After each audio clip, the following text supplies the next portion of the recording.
corro por aquí. Profe, yo tenía una duda. Dime. En el gráfico o en el grafo que hizo de las tareas, Sí, el original. sí, Yo, dime.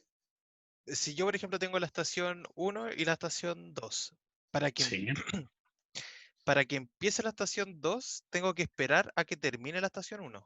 claro. Pero cuando llegas al régimen estacionario, hay siempre un producto en cada estación. Entonces, la persona que acaba de la estación 1 pasa todo el producto a la estación 2. En realidad, esto normalmente se hace con algún tipo de mecanismo. Normalmente con una cinta transportadora que lo hace automáticamente. Ya, perfecto. O sea, cada 13 unidades de tiempo Exacto, va a empezar a producir algo y va a terminar a la vez algo en cada sí, estación. exacto. Y lo... Claro. Imagínate un montón de robots trabajando sobre el producto. Acaban las operaciones y ¡puc! Pasa a la siguiente y el siguiente robot hace sus cosas, ¡puc! Pasa al tercer robot. Pero cuando pasa al tercer robot, el segundo robot recibe una cosa de la primera estación y el de la primera estación, el primer robot, coge las cosas para empezar un nuevo producto. Eso generalmente se hace con una cinta transportadora. Ya, sí. Pero yo lo he visto también en empresas más pequeñas que lo hacen con como una especie de cestita y el producto está en la cestita. Entonces pasan la cestita al de al lado y el de al lado vuelve a hacer, pasa al siguiente. Ya entiendo. Y mi otra duda es con el modelo de Python, cuando ¿De Julia? sí, de Julia. No, no es con Sí. no es con el código en el fondo, es con... Yo lo que entiendo cuando el modelo tira el output me va a entregar a mí la cantidad de estaciones No. Y la mínimas. asignación. O Y la sea, no, claro, asignación. me va a entregar las dos variables de decisión, po. Exacto. Pero en el fondo me va a decir las cantidades de estaciones mínimas necesarias para que O, minimiza mi función objetivo. o la solución que encuentres. Si no le da tiempo, pues te devolverá la solución, la mejor que haya encontrado hasta el momento. Claro, perfecto. Mi duda vuelve a ser la que hice antes, que fue que en el fondo, ¿cuál es la diferencia, dado que que todas las estaciones son iguales entre sí? Mm. ¿Cuál es la diferencia en que yo le diga o que en el output me entregue que se necesita la estación 1, la 2, la 3 y la 4 versus que me diga la 1, la 2, la 5, la 8 y la 9? Si en el fondo Eh, igual hacen lo mismo y son iguales. a efectos prácticos, cuando tú vas a implementar la solución, lo único que vas a tener que ver es que las que están vacías no las tienes que considerar. Exacto. ¿Ya? Sí. Eso a nivel práctico. A nivel computacional, le has añadido una dificultad al problema y esa dificultad que tú le has añadido al problema se va a transformar en una ineficiencia del solver. Ah, ya, perfecto. Ya. Tú lo que tienes que pensar es que siempre hay un traslado de qué es lo que tú haces a lo que el ordenador tiene que hacer. Ujú. La gente que tiene que hacer el trabajo de Incapacitated Sizing es posiblemente la que te lo va a explicar. Hay uno de los trabajos que está orientado precisamente a intentar ilustrar eso de una forma completa. ¿Y por qué? Pues porque una de las cosas que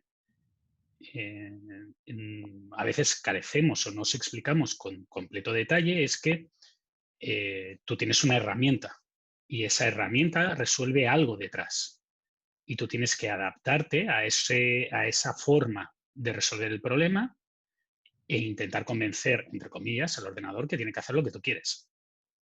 Entonces, cuando tú tienes una herramienta de propósito general, como es la programación lineal entera, que resuelve muchas cosas, eh, esa generalidad, ese generalismo que tú le estás generando, tiene un costo.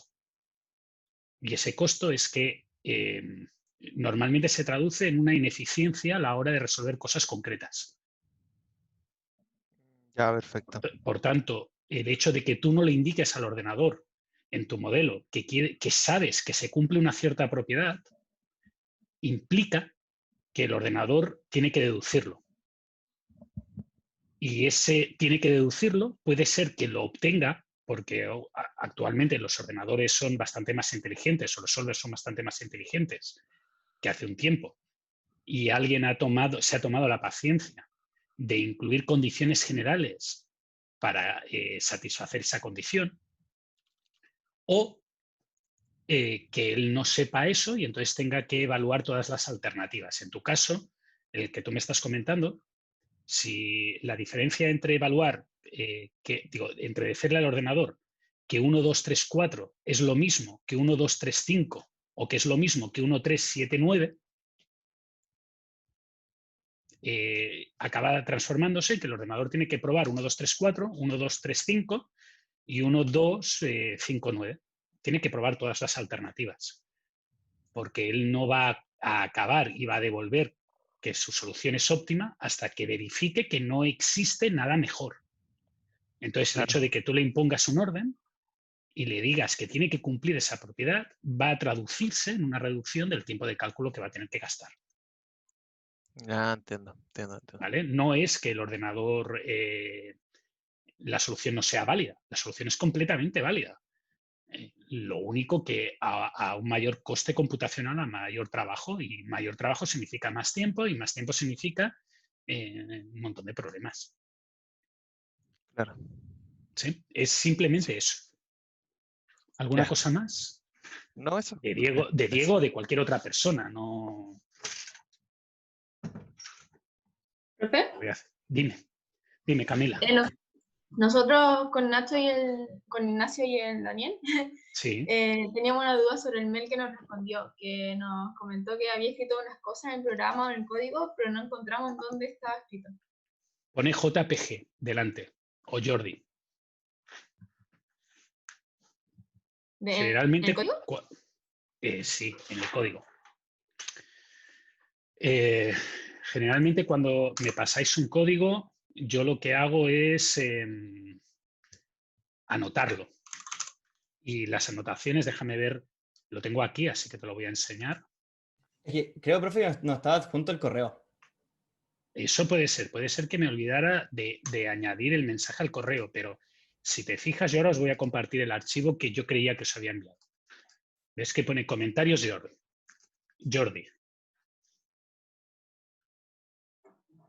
JPG. Sí, creo que no nos llegó el archivo adjunto. Vale, pues enviadme Sí, un el correo. no... Okay. Enviadme de nuevo el correo para que yo os lo vuelva a enviar con eso solucionado, con el contenido. ¿Vale? Porque si no os lo he enviado es simplemente que me he despistado, no, a veces me dejo los attachments. Es algo que me sucede con demasiada frecuencia. Ya. ¿Y para pedir una hora lo seguimos haciendo por el link que está en Google Curso? Por ahora sí. Si en algún momento veo que no, ya os lo avisaré. Pero mi idea por ahora es intentar mantener eso con vosotros. Con los alumnos de pregrado no, porque es un poco más complejo. Pero con vosotros me estoy tomando el tiempo que cada vez que me aparece una reunión o tengo que hacer alguna cosa, elimino esas horas del selector para que las horas que estén allí sean válidas para todos. Ya, ¿De acuerdo? gracias, profe. De nada. ¿Algo más? No. Bueno, una de las cosas que alguna de las encuestas que os pedí comentaban es que querían, si era posible, ver casos, ver cosas o aplicaciones prácticas que me ha tocado llevar a cabo sobre alguno de estos temas. Yo no he trabajado en todos los temas que voy a explicar, porque son muchos temas y muy variados. Y en este caso concreto sí que me ha tocado trabajar bastante en equilibrado de líneas, así que creo que vale la pena que comente al menos 2 casos, 2 ocasiones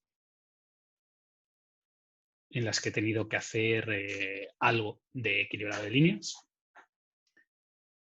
y ver las diferencias, porque generalmente cuando uno intenta resolver un problema nunca se encuentra con el problema básico, nunca se encuentra con lo que acabo de demostrar. El problema que acabo de demostrar se llama simple por eso, porque es el simple, es la base de todos. Voy a poner 2 situaciones, las 2 son situaciones que me sucedieron cuando trabajaba en España. Y el motivo por el cual me sucedieron cuando trabajaba en España es porque generalmente en España hay mucha más industria manufacturera y este es un problema típico de industria manufacturera. No quiere decir que no sirva para otras cosas, pero es mi origen y por tanto me pedís que yo os explique ejemplos, yo os puedo explicar ejemplos en casos en los que he trabajado, y en este caso hay 2. Son 2 industrias de automoción, una eran motos y el otro eran coches. Voy a empezar con el más reciente porque es más fácil. Y el más reciente fue en una fábrica que debe estar a punto de cerrar, que es la fábrica de Nissan en Barcelona. Barcelona tiene 3 fábricas de coches en su zona cercana. Una de SEAT, una de Volkswagen y una de Nissan. La de Nissan está a punto de cerrar. Tiene una particularidad concreta la fábrica de Nissan, que es que estaba dentro del casco urbano, dentro del área de Barcelona, como si hubiera... Bueno, en Santiago hay una vid. Hay una persona que dentro de la zona de Santiago, de la ciudad de Santiago, tiene una plantación de uvas, planta uvas y después hace vino. Y es extremadamente raro que dentro de un área metropolitana, de un área con una gran población, haya un espacio tan grande como una vid o un espacio tan grande como una fábrica de coches. Eso se transforma en unos pequeños problemas. Y uno de los problemas era el comentario que yo voy a hacer ahora, en la situación que yo voy a hacer ahora, que era que si bien ellos eran bastante buenos o se tenía bastante claro cómo dividir el trabajo entre los trabajadores, después había un segundo factor, un factor crítico, que era que el espacio era finito, el espacio era escaso. ¿Y eso qué significa? Pues eso venía a decir que si bien la estación 1 y la estación 2 y así sucesivamente tenían una carga, que es lo que estoy representando con la caja, en la cual la suma de los tiempos era menor o igual al tiempo de ciclo, aún les quedaba asegurar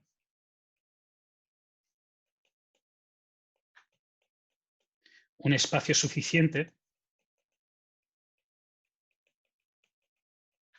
para las piezas. O sea, la operación 1 normalmente no es que el operario haga 4 cosas, es que pone un asiento o atornilla no sé qué o utiliza una máquina y ese espacio es un espacio que tiene que tener. Entonces, el espacio no es infinito, el espacio es finito y cuanto más espacio utilice una persona o más espacio utilicen los componentes que tiene que poner en una estación, lo que sucede es que tiene que desplazarse más para tomar esos componentes y poderlos instalar. Por tanto, ellos básicamente lo que querían era que se cumpliera una segunda condición, que es la suma de espacios fuera menor o igual a la disponibilidad de espacio. Sí, fijaros que este cambio, o esto es un cambio relativamente minúsculo en el modelo matemático, que si me permitís lo único que voy a hacer es copiarlo y pasarlo aquí.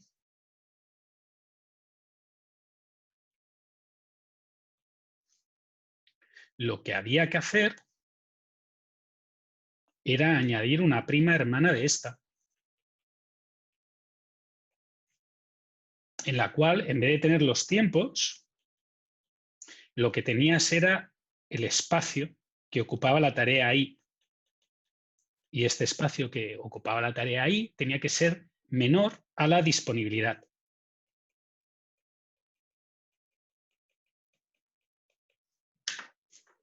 Añadir esta condición parece que no sea dramático, pero cambia completamente el problema. Cambia completamente el problema porque hay soluciones de 1, 2, 3, 4 que dejan de ser factibles con 5. Y optimizar 2, 3, 4, 5 por separado y 1, 2, 3, 4 por separado no tiene por qué dar la solución correcta. La necesidad de añadir una nueva condición complicaba el problema. ¿Sí? Eso es el caso número 1 que os puedo explicar. El caso número 2, lo voy a volver a poner por separado, era un poco distinto. Y en este caso es bastante más complejo. En la segunda condición en la que nos encontrábamos es que hay una restricción, hay una hipótesis de partida, la ocasión 2, que yo no he tenido en cuenta. Yo ni siquiera lo he explicado. Nadie me lo ha criticado. Normalmente, si la gente no me lo critica, yo no lo ignoro. Y como no me lo habéis criticado, yo lo he ignorado, ahora sí que voy a hablar de él porque es necesario para este caso. Que es que si os fijáis, la solución o el modelo no discute o no piensa o no influye o no considera el orden de operaciones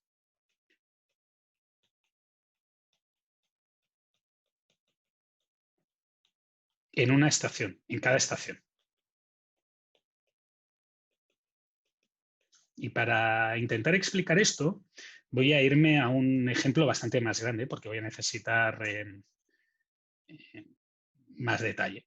No lo voy a poder hacer con un ejemplo tan pequeño como normalmente lo hago en clase. Y el ejemplo más grande es este problema. Fijaros que no es un problema muy grande, tiene 30 tareas, tampoco es enorme. Entonces, podría darse el caso que la estación 1 hiciera estas 4 tareas. ¿De acuerdo? Y ahora, estas 4 tareas se pueden hacer de varias maneras. La estación 1 se podría hacer, primero hacer 1, luego hacer 2, luego hacer 3, luego hacer 17. O podríamos hacer primero 3, luego 17, luego 1 o luego 2. Lo que no podríamos hacer es primero 17, luego 3, luego 2 y luego 1. Esto no se puede hacer. ¿De acuerdo? La idea básica de esta simplificación es que nosotros suponemos que el trabajador es lo suficientemente inteligente como para escoger el orden de estas actividades, que son las que tiene que hacer, de forma lógica. ¿Sí? Y que el orden en que haga las cosas es irrelevante. Irrelevante. ¿De acuerdo? Resulta que ese orden no siempre es irrelevante. Y un ejemplo es en el caso de la construcción de motocicletas. Las motocicletas son, aquí no hay muchas, las motos chiquitinas, no las enormes, estas de altísima cilindrada, las de 125 centímetros cuadrados. La típica Vespa, que si alguno ha ido alguna vez a Italia, está lleno de motos, igual que España. Si alguno alguna vez ha ido a Barcelona, hay motos por todas partes. Aquí hay pocas, comparativamente, y cada vez hay más. O sea, en los últimos años he visto más. Desde que yo llegué a Chile hasta ahora se ven muchas más motos. Esas motos se producen generalmente en líneas de montaje y en vez de ser una línea como una cinta transportadora que lleva la moto, como lleva un auto, y la gente hace operaciones, se llevan con una especie de grúas, no son grúas, es como si estuvieran enganchadas de un garfio desde el techo y la moto va pasando por encima, por arriba, y el trabajador ve la moto, tiene la moto por aquí, le pasa y hace las cosas que tiene que hacer y la moto, pues la grúa se la lleva a la siguiente estación. ¿Vale?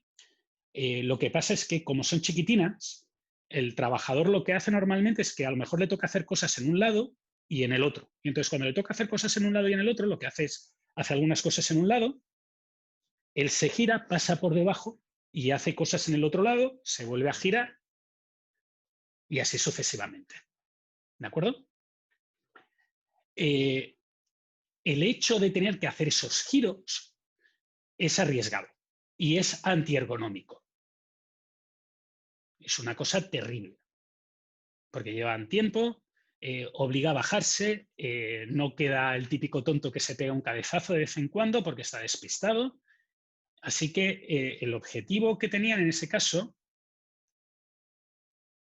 es minimizar el número de giros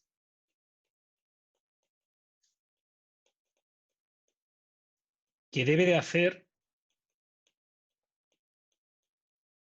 el trabajador en una estación. ¿Sí? Y ahora, fijaros que el hecho de tener que saber el número de giros implica que para calcular la función objetivo, este cambio nos obliga a evaluar la secuencia dentro de la estación.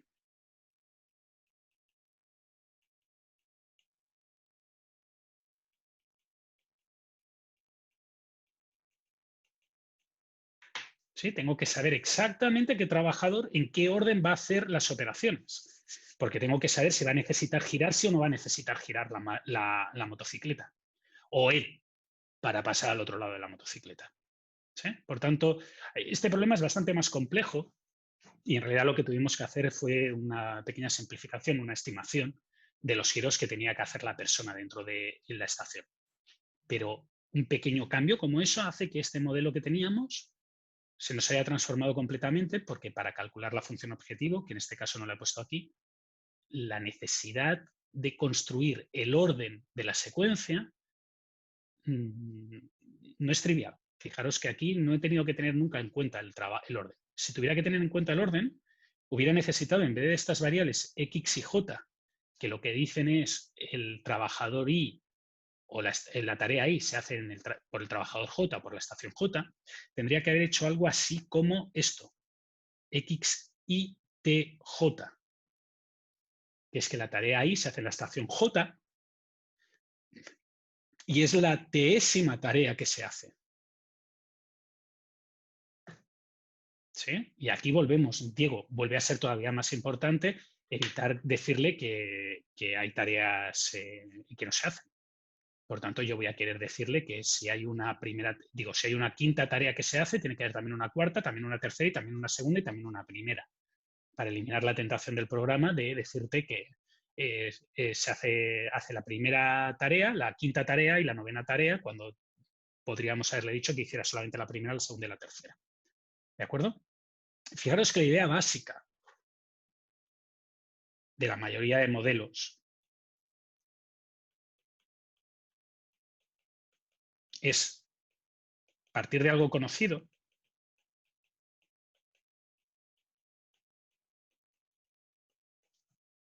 ¿sí? Y incorporar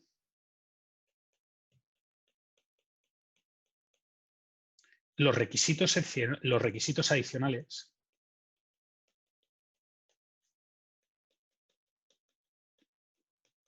de nuestro caso de estudio.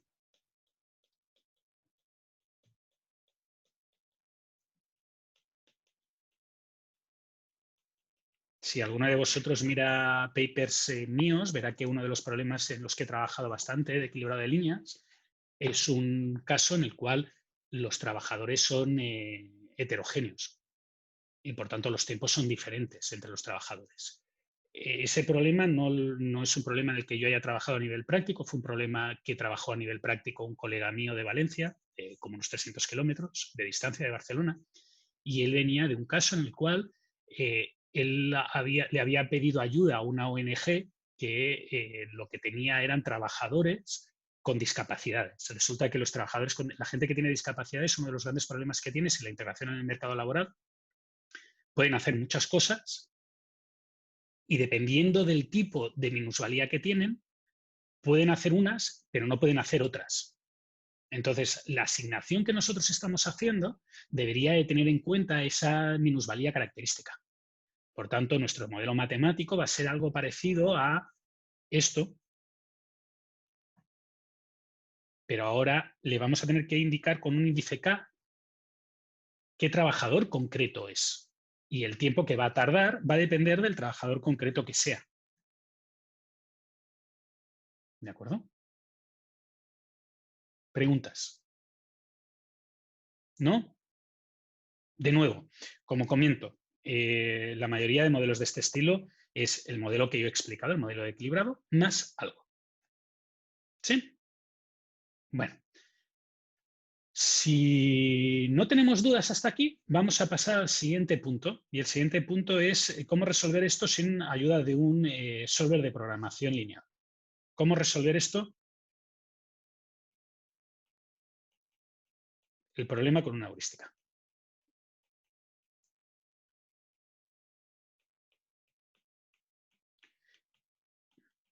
Y la idea en este caso es una idea muy simple.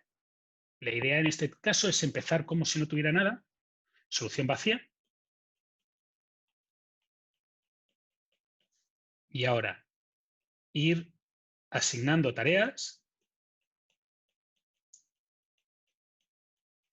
a estaciones.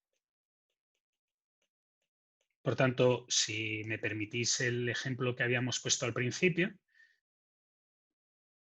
este ejemplo de aquí, y me permitís que lo copie y me lo lleve a su sitio, aquí. La idea básica de lo que va a hacer este método, un método heurístico, para resolver el problema va a ser, voy a considerar que no tengo ninguna tarea asignada.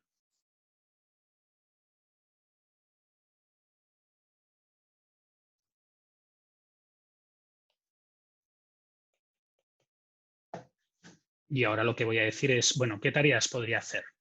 Fijaros que las tareas que podría hacer son aquellas que no dependen de nada. Por tanto, podría hacer o C o A. Bueno, pues escojo una. ¿Cuál? Lo veremos luego. Por ejemplo, por pereza voy a escoger A. Entonces, una vez haya escogido A, que forma parte de la estación 1, voy a mirar cuáles son las siguientes tareas que puedo escoger. Y fijaros que podría escoger B o C. Ya puedo escoger B porque ya he hecho A. Y en el momento en que puedo escoger B y C, pues escogería una. Por ejemplo, escojo B. Mira, fijaros que ya no puedo poner nada más en la estación 1. Por tanto, ahora miraría a ver qué puedo hacer en la estación 2. Y entonces, en la estación 2 lo que puedo hacer es C o G. Por ejemplo, escojo C para la estación 2. Y ahora lo que puedo hacer es G o D. Y escogería, por ejemplo, D. Y ahora fijaros que ya no puedo hacer nada más en la estación 2. Por tanto, me iría a la estación 3. Y ahora podría escoger o E o G. Por ejemplo, voy a escoger E. Luego podría escoger E o F. No sé, voy a escoger F. Y ahora fijaros que no podría hacer nada más. Por tanto, la estación 3 estaría completa y me iría a la estación 4. Y la estación 4 la voy a hacer en naranjo. Solamente puedo escoger G.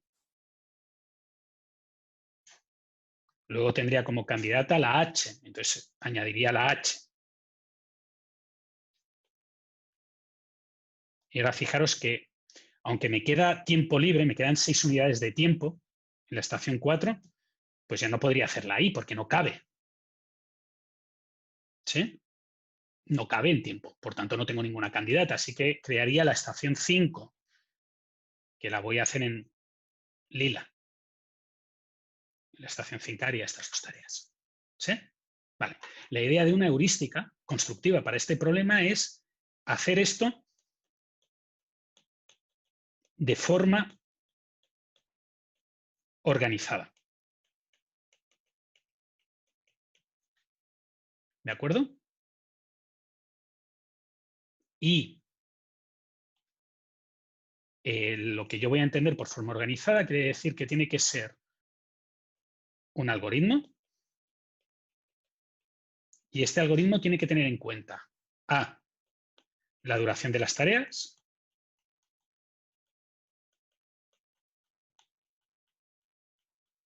B, las precedencias pendientes,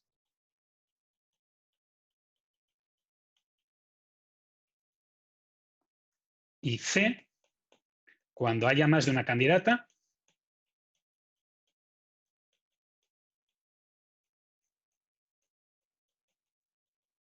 escoger según algún criterio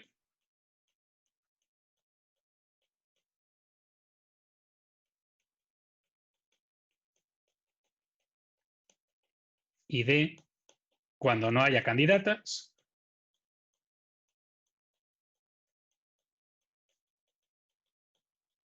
crear una nueva estación.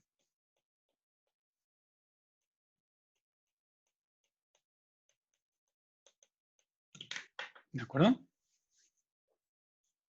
Y eso es lo que voy a intentar hacer en un lenguaje de programación y, como hemos comentado con anterioridad, lo voy a desarrollar en C y lo voy a desarrollar en C porque yo me siento más cómodo en C. La idea básica del método es la misma. Lo hagamos en C, lo hagamos en Pascal, lo hagamos en Assembler o lo hagamos en Lisp o en Python o en Julia. Lo voy a hacer en C porque simplemente la probabilidad que tengo de cometer algún error es menor y porque C tiene la manía, entre comillas, de que no tiene cosas tan raras, no tiene estructuras ni programas que hagan cosas, funciones que hagan 1000 cosas una función. Eso es una cosa que Python tiene. Estáis acostumbrados a escribir una línea y que internamente haga 80 cosas, lo cual es útil, pero hace que sea un poco más oscuro, más difícil entender lo que está haciendo el ordenador. Por tanto, me voy a ir a C, que obliga a escribir absolutamente todo,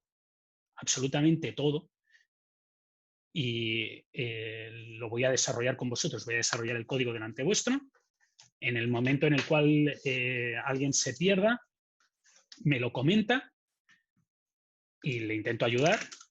Fijaros que yo he creado una carpeta que se llama heurística y aquí hay unos ficheros. ¿Sí? Main.c, sal.h, utils.c, utils.h. Entiendo que todos habéis visto algo de C. Por tanto, no debería de ser ultra traumático lo que voy a hacer, pero si alguien se pierde, que me lo comente y yo lo voy a ir explicando a la velocidad que yo considero que sea más recomendable, más rápida. ¿Sí? Lo que sí que he hecho, y eso es para intentar evitar ciertos problemas, es crear un esqueleto. Y ese esqueleto incluye algunos comentarios que vamos a ver fuera, ¿vale? Fijaros que todo programa de C empieza con una función que es el main, que es la función principal. ¿Profe? Dime. ¿Es posible si le puedo hacer un poquito de zoom? Más todavía. Recuerda que tú lo sabes porque tú me has visto programar en vivo, que yo normalmente programo en una pantalla al lado que tengo, que es esta pantalla de aquí. ¿Sí? Y esta pantalla de aquí tiene como 130 o 140 líneas. Si amplío mucho, yo no veo nada, porque me queda programa, lo veo pequeño.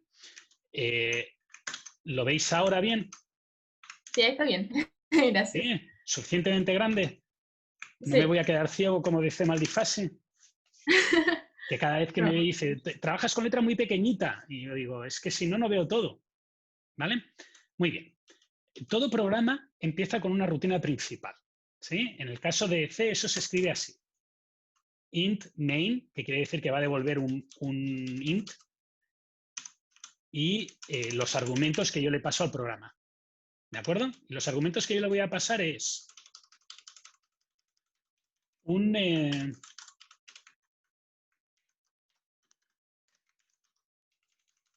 fichero de instancia para que lea los datos y el tiempo de ciclo. Exactamente lo mismo que le pasaba al programa de Julia. Lo único que ahora, cuando yo lea el fichero, se llamará la función readFile, lo que le voy a pasar es una estructura que he llamado instancia, que vais a ver ahora, que es donde voy a guardar todo, el número de tareas, las preferencias, las duraciones, y un nombre, que es el nombre del archivo que quiero leer. ¿Sí? Muy bien. Esta instancia de aquí, estos datos de aquí, yo no los he declarado, pero todavía, pero sí que he dicho la estructura que van a tener. En C se recomienda que organicéis los datos que son conjuntos en una nueva variable que sea una estructura. Entonces, eso lo he declarado en este archivo, que es un archivo sal.h, y esta es la estructura de datos que voy a usar. Como no tengo ganas de complicaros la vida todavía, voy a eliminar estas 3 líneas y me voy a quedar con la misma estructura de datos que tenía antes. El número de tareas, el tiempo de ciclo, la duración de las tareas y la matriz de preferencias. Otro problema típico que alguno de vosotros puede ser que me levante problemática es que si os fijáis, esto de aquí tiene una estructura de puntero. Y esto de aquí es una matriz que en C es un puntero de punteros. Entiendo que todos vosotros habéis hecho C y por tanto sabéis que es un puntero en el curso de primero. En el fondo, esto es equivalente a un vector y esto es equivalente a una matriz. Con la gracia que es un vector del que no sé el tamaño a priori. Y es una matriz de la que no sé el tamaño a priori. ¿De acuerdo? Es un hecho. Vale. Para pasar un vector hay que hacer una cosa un poco fea, que es esto. Se declara la estructura y se la paso a la función como una referencia. Esto es algo que solamente tiene C.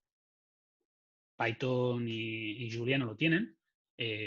Entiendo que Julia pasa siempre por referencia y él se lo aclara, y Python tiene un modelo que pasa algunas cosas por referencia y otras por valor. Yo no me voy a meter en eso. Básicamente esto es lo que le está diciendo al programa, es que dentro de readfile yo voy a tener un archivo, voy a tener la variable instancia y le voy a llamar inst. ¿De acuerdo? Y le voy a pasar también el nombre del fichero. Esta variable inst básicamente es una unión de todo esto.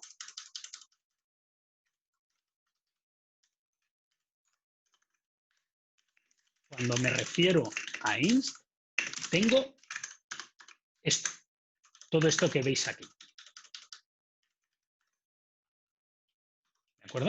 No me meto en cómo hago los comentarios y cómo hago las otras cosas, porque esto no es una clase de programación, básicamente es una clase para intentar entender qué es lo que estoy haciendo. Por tanto, ahora tengo que leer, y para leer la mejor manera de leer es hacer exactamente lo mismo que hacíamos antes. Voy a abrir el archivo Bowman y fijaros que en la primera línea lo que tengo es el número de tareas, por tanto lo que voy a hacer es leer un archivo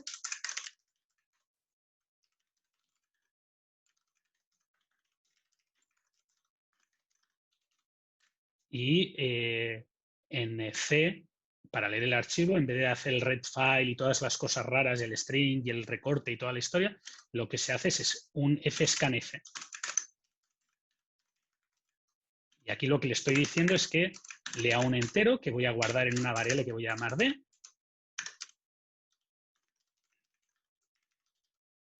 Y ahora fijaros que lo que le estoy diciendo es que lea ese valor. ¿Sí? Y ahora después voy a tener que crear estos vectores de aquí. Este vector de duración que tiene tantas posiciones como número de tareas y esta matriz de aquí que tiene tantas posiciones como el número de precedencias. Entonces yo, por vagancia, tengo un archivo que se llama utils, que fijaros que tiene dos funciones que no importa qué hagan dentro, simplemente hacen mallocs para decir el tamaño de las cosas que quiero. Así que lo que voy a hacer aquí es decirle que inst d es igual a generating vector con nt más una posiciones y inst p es generate int matrix con inst nt más 1 filas e inst nt más 1 columnas. ¿Alguien me puede intuir o me podría decir por qué uso más 1 aquí?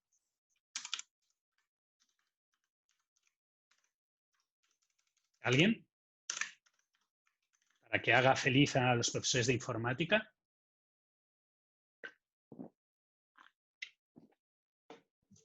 ¿No?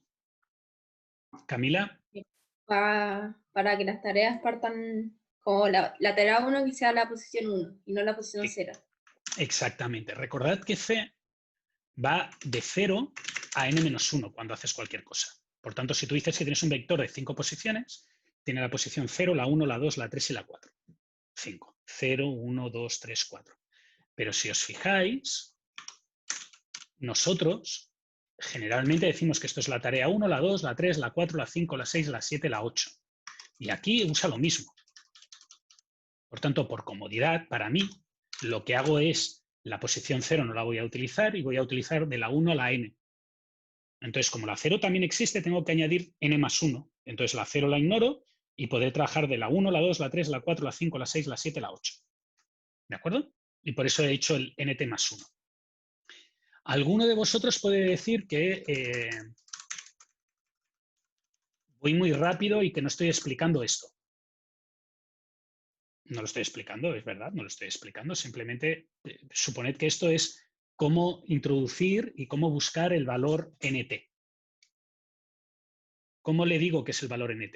Pues es la variable inst, su valor nt, la variable inst, su valor d, la variable inst, su valor p. ¿De acuerdo? Y ahora que ya tengo la dimensión, ahora puedo hacer lo siguiente.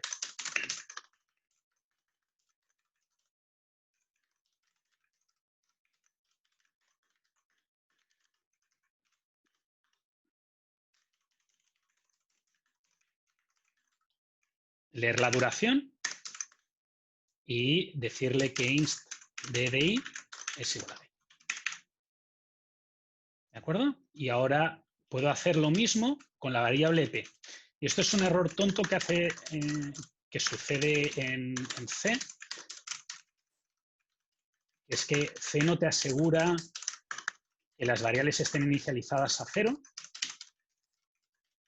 Por tanto, las tienes que inicializar tú a 0. Y ahora, en la matriz P, lo que voy a guardar es que si hay una precedencia entre I y J va a haber un valor de 1 y si no hay precedencia entre I y J va a haber un valor de 0. Así que una vez hecho esto, lo que tengo que hacer ahora es ir mirando todas las variables, todas las líneas que quedan.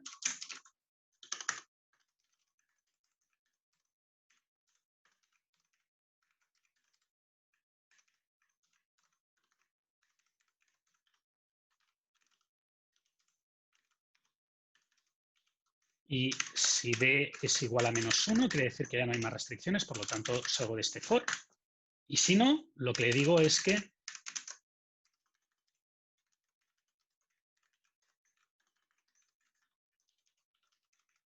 acuerdo? De nuevo, he ido muy rápido, así que voy a intentar hacer un pequeño repasito y el pequeño repasito lo voy a hacer de la manera que a mí me resulta más cómodo de hacerlo, que es me voy aquí y el problema tiene $d tareas. Si queréis lo voy a poner aquí. ¿Sí? Ahora, cuando ya he acabado de leer esto, voy a hacerle que me imprima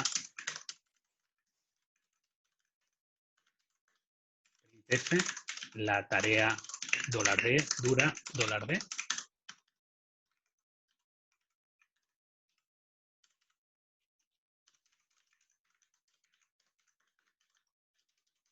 Y aquí lo que le voy a decir después de que me imprima la matriz es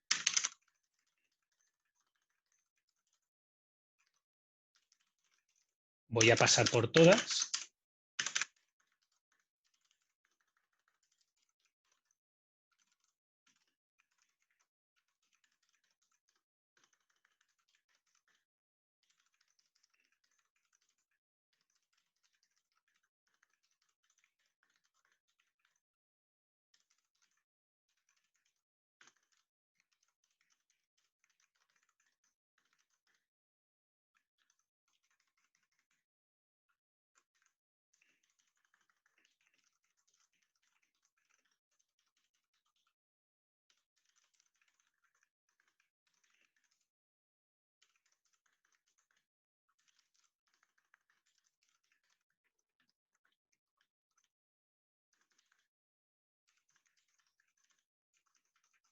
¿De acuerdo? Fijaros que básicamente esto simula exactamente el mismo modelo de ir leyendo línea por línea, La primera línea es el número de trabajadores, el número de tareas, perdón.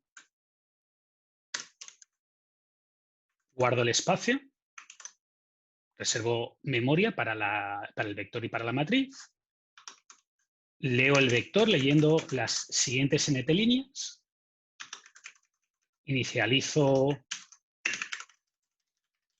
las precedencias. Y ahora, mientras queden restricciones pendientes, líneas, leo una línea. Si es -1, -1, quiere decir que ya no hay más. Pero si no, digo que la primera tarea es predecesora de la segunda. ¿Vale? Y ahora, si no he cometido ningún error, entonces puedo compilar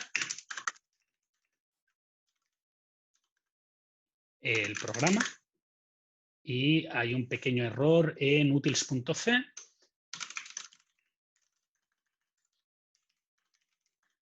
Que es un error que no afecta al código, pero es lo que tiene utilizar librerías recortadas.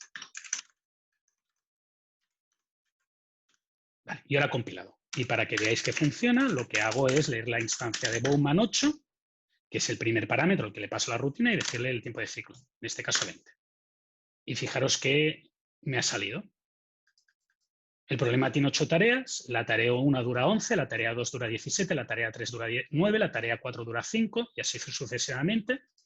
Y ahora dice, la tarea 1 es predecesora de la 2, la tarea 2 es predecesora de la 3 y la 4, la tarea 3 es predecesora de la 5 y la 6, la tarea 4 es predecesora de la 6, la tarea 5 es predecesora de la 7, la tarea 6 es predecesora de la 8, la 7 y la 8 no tienen predecesoras. Y para asegurarnos que lo hemos hecho bien, fijaros que es justo los enlaces que tenéis aquí. ¿De acuerdo? Importante. Esto es simplemente una rutina que tienes que aprenderte. Tienes que aprenderte cómo leer el archivo. En cada lenguaje es diferente. Yo no le estoy dedicando muchísima atención a este punto concreto ahora porque no me resulta importante. Es simplemente algo que yo tengo que hacer para que veáis que realmente estoy leyendo el archivo, que tiene los datos que tocan. ¿De acuerdo? Y cómo creo el vector y cómo creo la matriz, mira, eso es una cosa que yo os recomiendo que lo miréis y por eso lo he puesto, igual que os recomiendo que miréis cómo genero el archivo, para que no haya problemas. Esto lo vais a tener disponible, lo voy a subir entero, para que vosotros lo podáis examinar con tiempo. Y lo único que os estoy diciendo es que en el lenguaje de programación que vosotros escojáis, tenéis que ser capaces de hacer esto. Yo he escogido C porque es el lenguaje que me resulta más cómodo. Pero eso es porque yo soy un abuelito y llevo Llevo desde 1997 programando en C. Entonces me resulta muy cómodo programar en C. Mucho más que programar en Python, que llevo muchísimo menos tiempo. En Python llevo casi nada. ¿De acuerdo? Ahora, vamos al greedy, que es la rutina que realmente me importa. Esta es la rutina que genera las soluciones de forma heurística. Lo primero que me falta, que todavía no he puesto, es que el tiempo de ciclo se lo tengo que decir. Entonces, el tiempo de ciclo se lo voy a escribir aquí. Recordad que el tiempo de ciclo es el segundo parámetro que paso. Yo le digo qué programa activo, cuál es el archivo que quiero leer, cuál es el tiempo de ciclo. Si yo no le paso el tiempo de ciclo, fijaros que lo que me dice es que le tengo que pasar el nombre de la instancia y el tiempo de ciclo. Vosotros normalmente en Python eso lo escribís como conceptos, pero cuando uno tiene que resolver miles de ejercicios es mejor hacerlo así, porque escribes un archivo que te ejecute todos los ejercicios uno detrás de otro y los resuelve todos uno detrás de otro. ¿De acuerdo? Muy bien. Por ahora ya esta parte ya la tenemos hecha. Vámonos a la parte de la heurística, que es lo que me interesa. ¿De acuerdo? Y esta parte de la heurística, primero la voy a escribir comentarios de los pasos que voy a hacer. Otra cosa, antes de que alguien, por si alguien ve este vídeo dentro de unos días y se lía o tiene confusiones. ¿Alguien que no sea Camila o Ignacio, que deberían de saber la respuesta, saben por qué aquí utilizo el menos, la flechita? Y aquí utilizo el punto. Hago preguntas difíciles para beber Coca-Cola. No os creáis que hago preguntas difíciles para esperar que todo el mundo me conteste. ¿Alguien sabe cuál es la diferencia y por qué en uno utilizo el punto y en el otro utilizo la flecha?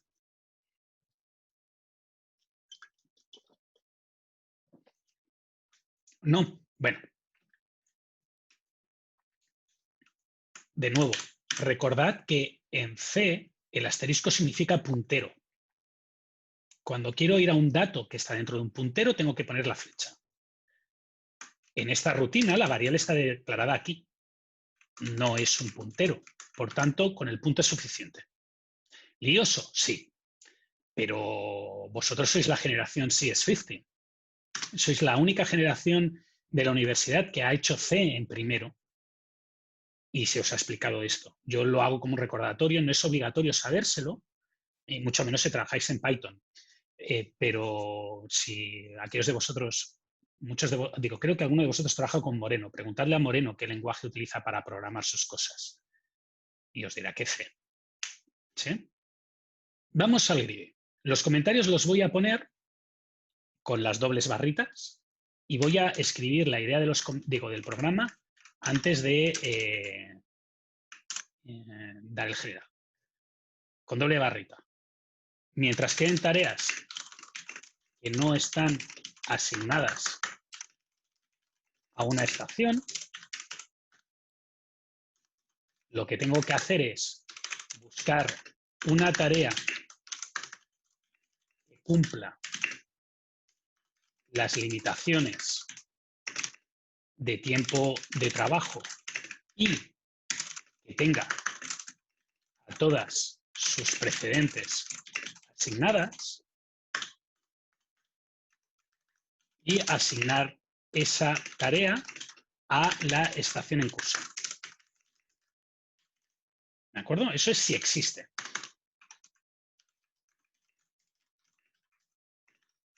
Vale. Si no existe,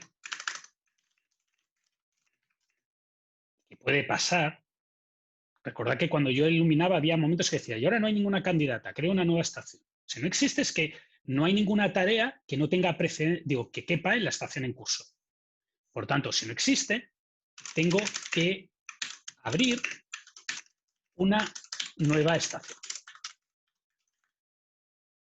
¿De acuerdo? Y esto lo tengo que repetir hasta que tenga la solución completa. Esto es todo el algoritmo. ¿Sí? Y al final, pues me devuelve que se ha acabado y que he encontrado una solución. Igual que yo he guardado la instancia, y si os fijáis, he guardado la instancia como una estructura para que sea ordenada y bonita, la solución también la he guardado como una estructura. Así que vamos a ver qué es lo que necesito para tener una solución. Pues para tener una solución lo que necesito es saber qué estación hace cada tarea y el número de estaciones que tengo. Eso es todo lo que tengo que saber. Por tanto,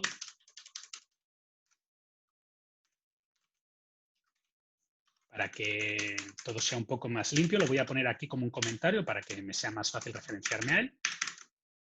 Y ahora fijaros que vuelvo a tener el mismo problema que antes, que es que aquí tengo un vector. Así que de alguna manera le voy a tener que pasar el vector, voy a tener que, lo primero que todo, voy a tener que inicializar el vector asignación. Y eso lo hago pues de la misma manera que antes. Asignación es igual a generate int vector con mt más una posiciones para olvidarme del 0 y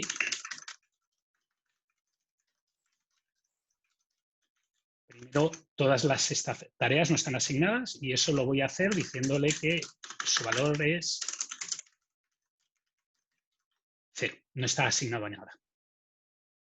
¿De acuerdo? Y para que no haya problemas, la voy a llamar, voy a tener que llamar esta función y la voy a llamar así, greedy inst s.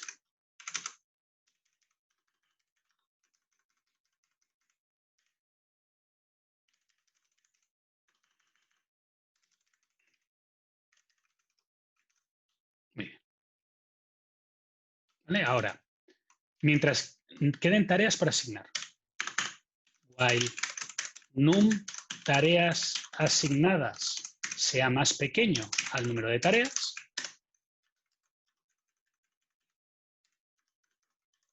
así que de alguna manera le voy a tener que decir que hay un número de tareas asignadas.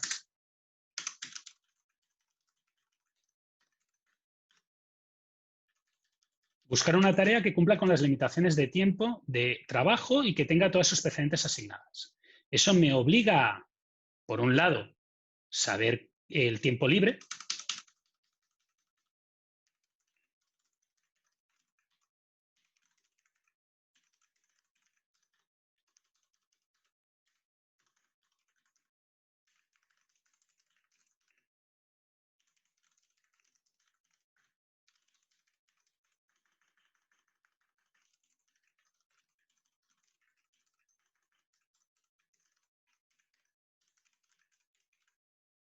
¿De acuerdo? Le voy a decir inicialmente, estoy en la estación 1.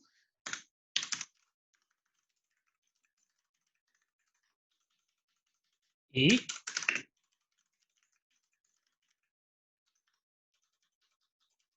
en curso es la estación 1 y el tiempo libre de la estación en curso es toda la estación. Por tanto, fijaros que buscar una tarea que cumpla con todas las limitaciones va a significar pasar por todas las tareas y mirar esto.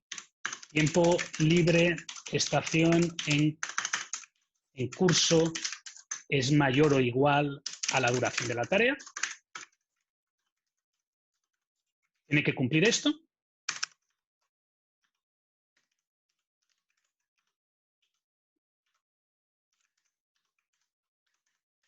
Y después tiene que cumplir aquí lo que dice que tenga todos sus precedentes asignados.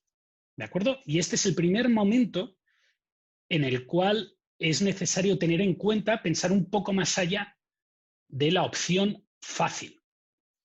Y para ello voy a volver al iPad. Sé que alguno de vosotros debe haberse perdido ya, pero intentad recuperaros cuando hago estas pausas de comentarios y cuando hago las pequeñas explicaciones. ¿Vale? Fijaros que tengo que conseguir identificar estas preferencias. ¿De acuerdo? ¿Cómo voy a identificar estas preferencias? Yo lo voy a hacer de la siguiente manera.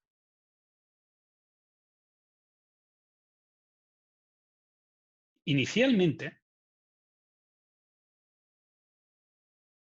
esta tarea tiene 0 precedentes pendientes. Esta tarea tiene 0 precedentes pendientes. Esta tarea tiene una precedente pendiente.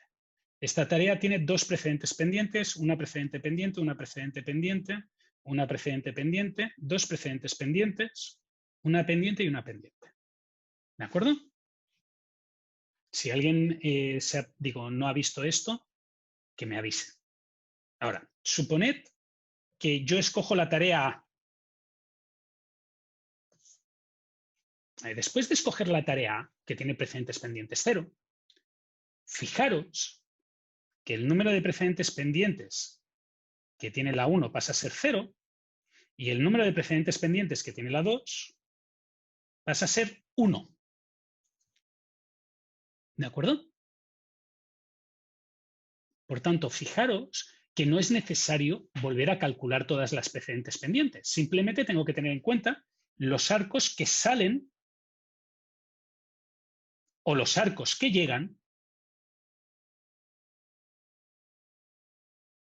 a una tarea para saber las precedentes que le quedan pendientes. El número de precedentes pendientes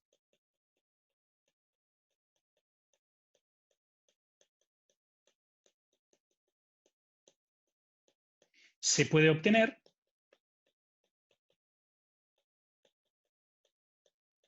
de la matriz P. ¿Sí? Fijaros que P lo que está haciendo, esta matriz P que habíamos visto, que habíamos generado aquí,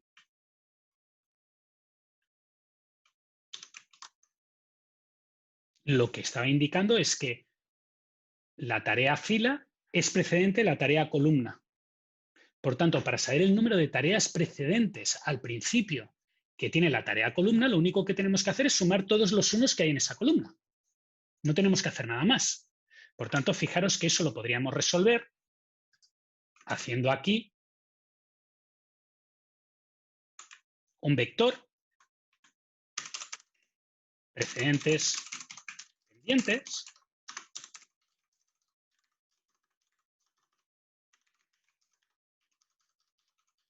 y aquí inicializar precedentes pendientes. ¿Cómo? Inicialmente el número de precedentes pendientes es 0.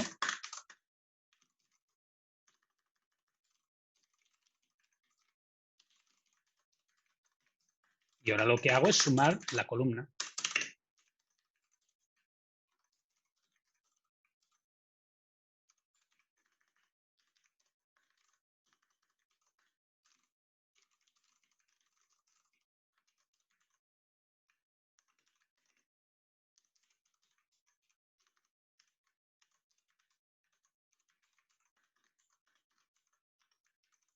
Para aseguraros de que lo estamos haciendo bien, lo que voy a hacer es imprimir.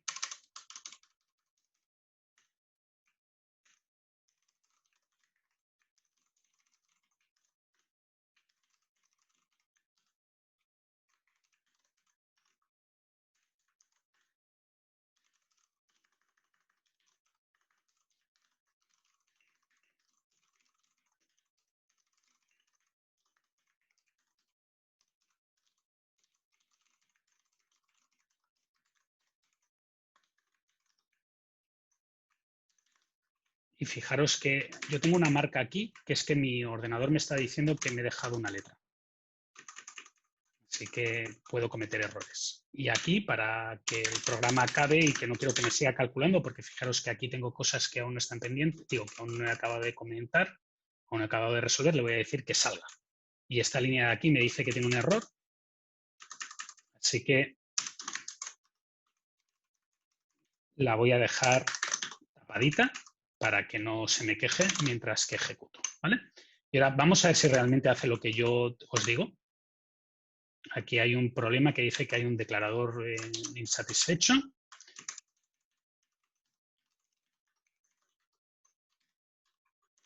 Ahora ya está. Y fijaros que está haciendo lo que yo digo. La tarea 1 tiene un precedente pendiente, la tarea 2 tiene 2 precedentes pendientes, la tarea 3 tiene 2 precedentes pendientes. Quiere decir que me he equivocado en algo, que es que en vez de sumar la columna he sumado la fila. Por tanto, si me voy aquí y cambio el orden,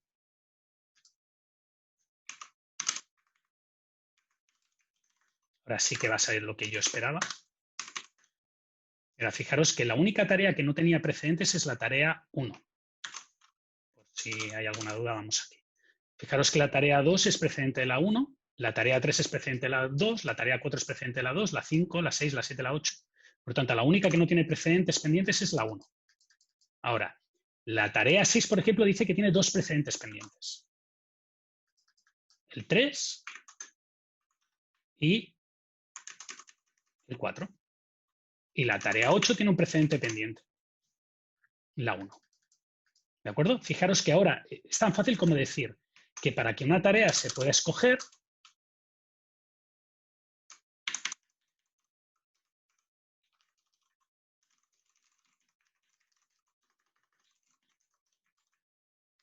esta tarea tiene que ser 0. ¿Sí? Si no es 0, quiere decir que tiene alguna precedente pendiente. Y por tanto no la va a escoger. ¿De acuerdo? Ahora me falta una tercera condición, que es que y que no esté asignada a ninguna otra estación. ¿Cómo puedo hacer esto? Pues si os acordáis, inicialmente he dicho que si no está asignada a ninguna estación, su asignación vale 0.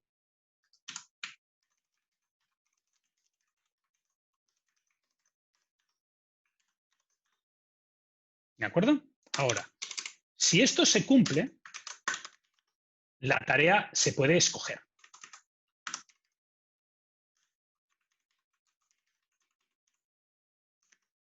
tanto, lo que voy a decir es que tarea candidata es la tarea I. ¿De acuerdo? Y para ver si existe o no existe, ahora lo que tendría que hacer es, si tarea candidata existe, hago una cosa.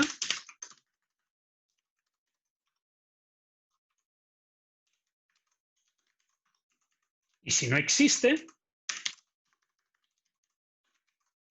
hago otra cosa. Vale.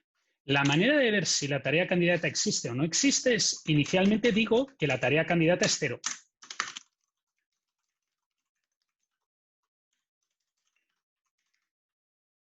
Por tanto, if tarea candidata es diferente a 0, es que existe.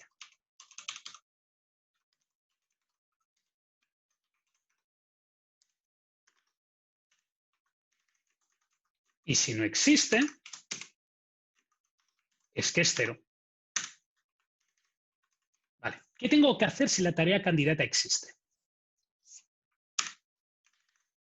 Dime, Arturo. Sí, profe, lo que pasa es que, por lo que entiendo ahí en ese for, la tarea candidata va a quedar el último que seleccione. Es decir, si hay Exactamente. una tarea Sí. candidata, se va a quedar con la última que seleccione. ¿Cómo? Ahora ¿Eso no mismo influye? sí que influye. Me quedo con la última que cumple. Claro. Totalmente de acuerdo. Lo voy a dejar para después. Muchas gracias, porque eso significa que, Arturo, me estás escuchando y me estás entendiendo. Te lo agradezco, porque eso es la típica cosa que yo dejo como punto pendiente para alegaros. ¿De acuerdo? Ya, Eso van a ser parte de los deberes que os voy a dejar para esta semana. ya. ¿Vale? Pero sí, tienes toda la razón. Ahora mismo está escogiendo la última tarea de todas las posibles. Y ahora, si lo cual no es muy recomendable. ¿Eh? Vale. Por tanto, trabajo pendiente. Y eso es otra cosa que yo os recomiendo. Yo estoy escribiendo así código en plan y parece que me lo sepa todo de memoria y que lo haga toda la primera. Mentira. Yo hago las cosas y después les voy añadiendo más dificultad. Por tanto, este punto, como dice Arturo, no está acabado. Entonces, como no está acabado, lo voy a dejar aquí y voy a seguir. Vale. Si no existe, quiere decir que no había ninguna candidata posible. Por tanto, lo que voy a hacer es estación en curso. Lo voy a incrementar en 1 y tiempo libre estación en curso lo voy a devolver al tiempo completo. Creo nueva estación con tiempo libre completo. ¿De acuerdo? Ahora, si existe, tengo que hacer varias cosas. Primero, tengo que asignar la tarea. Segundo, tengo que actualizar el tiempo libre. Y tercero, tengo que actualizar las precedentes pendientes. ¿De acuerdo? Yo recomiendo que cuando vosotros programéis, nunca, nunca, nunca lo hagáis directamente delante del ordenador como estoy haciendo yo. Yo esto lo puedo hacer porque este código lo he hecho miles de veces. Yo os recomiendo que primero en un papel escribáis todas las cosas que estoy escribiendo yo en un comentario. Y que una vez lo tengáis claro, todo lo que queréis implementar, entonces os sentéis en el ordenador y os pongáis a programar. Eso es lo primero que os recomiendo. Lo segundo que os recomiendo es que nunca eliminéis comentarios, jamás. ¿Por qué? Porque hay un dicho que dice que el mejor amigo de un programador es él mismo en el pasado. Es él en el pasado en el cual decidió tomar una serie de decisiones. ¿Vale? Ahora tengo que asignar la tarea. ¿Cómo asigno la tarea? Pues esa asignación de tarea candidata es igual a la estación en curso. Tengo que actualizar el tiempo libre. Por tanto, tiempo libre, estación en curso, es el tiempo libre que había antes, menos, que es lo que significa esto, la duración de la tarea candidata. Y ahora, tengo que actualizar las precedencias pendientes. Y para ello voy a volver al gráfico que teníamos en el iPad. Y fijaros que lo que hago es que cuando yo escojo la tarea A, tengo que eliminar uno de aquí y uno de aquí.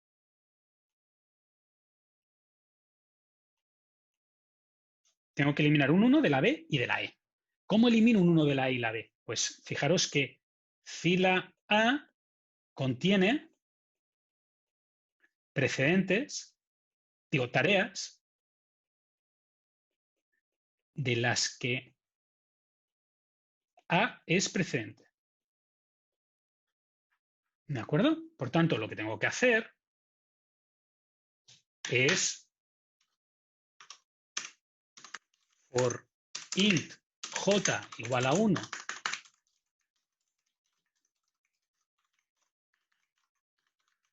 por todas las tareas, voy a pasar por todas las tareas y ahora lo que hago es que if tarea candidata, que es la que he escogido, es precedente de j, si esto es 1 y solo si esto es 1, entonces precedentes pendientes de j le tengo que quitar 1. ¿De acuerdo? Y ahora, para ver que realmente cómo funciona el programa, que ya está, que no tiene más, ya lo he hecho todo, lo que voy a hacer es printf, he escogido la tarea candidata y la he asignado a la estación que toca, ha dejado tiempo libre,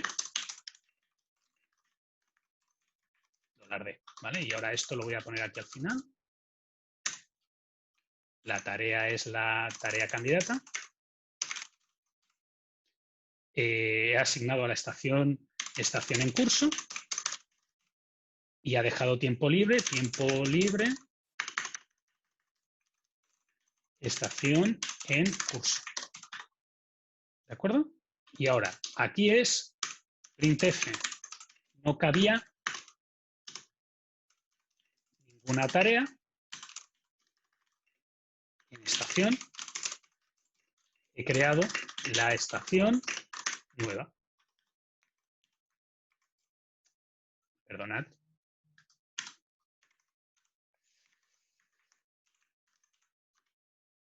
Estación en curso.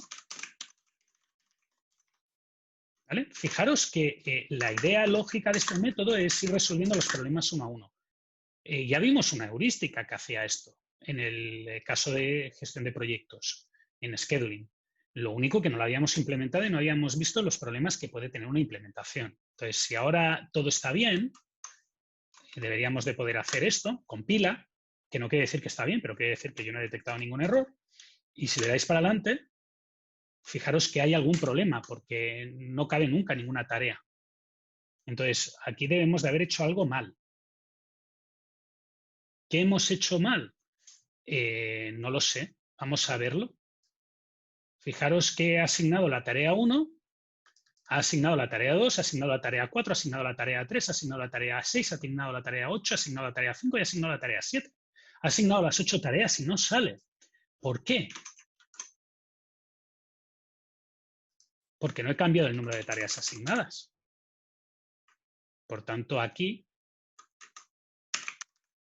en el 4 tengo que decir que he asignado una tarea más.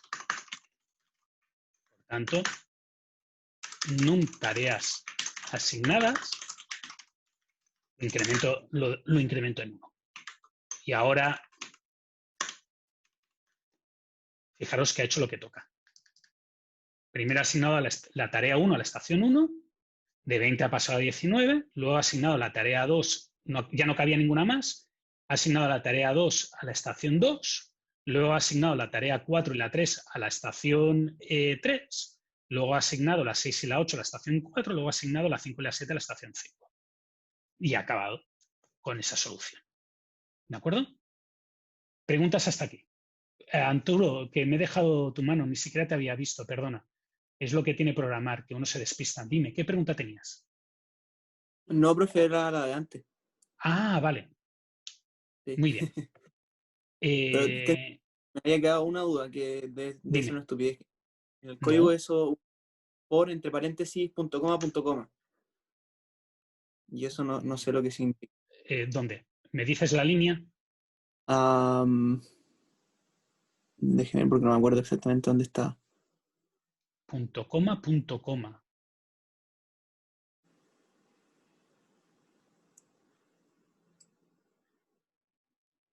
¿Alguien lo ve? Puede ser que sea Eso es lo que mandaron por chat. el for punto y coma, vale. Sí, Esto, sí, eso. aquí. Vale, quiere decir que un for tiene 3 partes. Sí. ¿Qué hacer al principio? Punto y coma. ¿Qué desencadena el fin del for? Punto y coma. ¿Qué hacer en cada paso por el for? Vale. No hago nada al principio. Nunca desencadeno un fin. Y al final del for no hago nada. Por tanto, básicamente lo que le estoy diciendo es que haga esto hasta el infinito. Ya. Entonces, fíjate que la condición de salida está aquí. Pero esto es lo que hace que salga. Ya, perfecto. Es algo parecido. Aquí podría haber puesto while 1.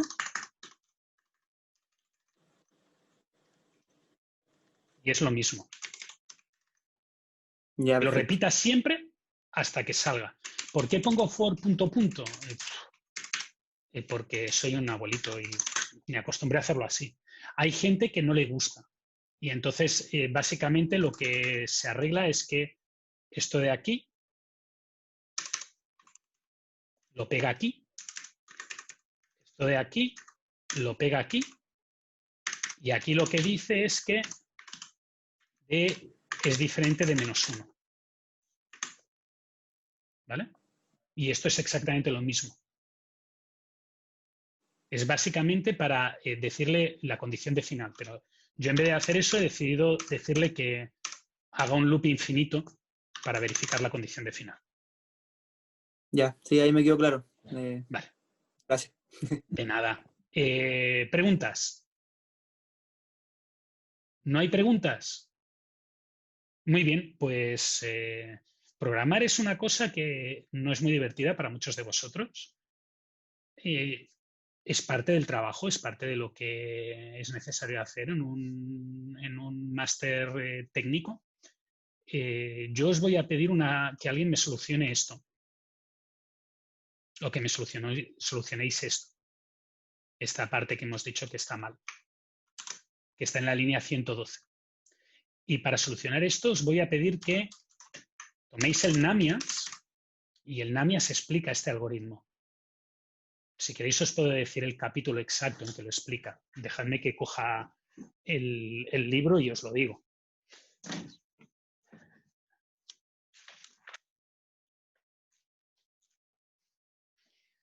El Namias en el capítulo 8, sección 8.10, pone balanceado de líneas de ensamble, equilibrado de líneas de montaje, exactamente lo mismo. Y el Namias explica una regla para escoger. ¿De acuerdo? Intentad programarla, a ver si os sale.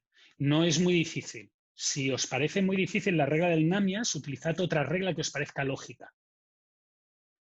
Pero ese es el ejercicio que os pediría que hicierais para ver que realmente habéis entendido este código.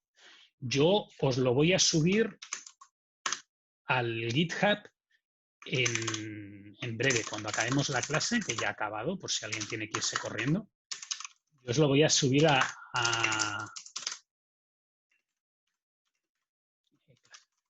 lo voy a subir a a GitHub. En realidad es lo que estoy haciendo ahora. Esa orden os lo ha subido, por tanto ya lo tenéis disponible. El código del modelo también os lo voy a subir dentro de un ratito. Y eso sería todo. ¿Alguna pregunta pendiente? ¿Alguien? ¿No? ¿Todo claro? De nuevo, si alguien lo quiere hacer en C y lo quiere hacer en Python, que lo haga en Python, en Julia o en lo que le dé la gana. Yo lo he hecho en C porque básicamente es lo que me da la estructura. Lo único que tenéis que copiar son los mismos pasos que yo explico. Y si no hay ninguna pregunta adicional, pues gracias de nuevo por venir y por aguantarme durante toda esta hora. 2 horas y media largas. Ya otra vez que me paso de tiempo. 1 hora y cuarto dando clase. Gracias por venir. Nos vemos la semana que viene o cuando tengáis alguna duda, ¿de acuerdo?